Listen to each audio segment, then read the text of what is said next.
మహానడుగు తొలి ఆహ్వానం పార్టీ కార్యకర్త కుటుంబానికి ఇవ్వాలని నిర్ణయించడమే. అది కూడా పార్టీ కోసం ప్రాణులు త్యాగం చేసిన తోట చంద్రయ్య కుటుంబానికి మహానడుగు తొలి ఆహ్వానం అందజేయాలని నిర్ణయించింది. ఆ ఆహ్వానం కూడా ఏ స్థానిక నేతతోనూ పంపించడం కాకుండా మంత్రి పార్టీ జాతీయ ప్రధాన కార్యదర్శి నారా లోకేష్ స్వయంగా చంద్రయ్య ఇంటికి వెళ్లి మరీ అందజేయాలని నిర్ణయించుకున్నారు. చంద్రయ్య ఎవరు కాదు, పార్టీలో సామాన్య కార్యకర్త.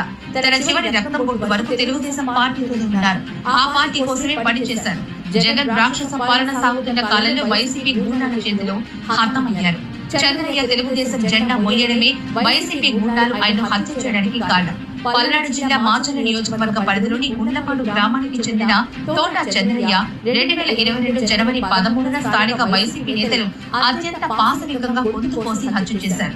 గొంతు కత్తి మీద పెట్టి జై జగన్ జై వైసీపీ అంటే వదిలేస్తామన్నా కూడా చంద్రయ్య నోటి వెంట జై తెలుగుదేశం జై చంద్రబాబు అన్న నినాదం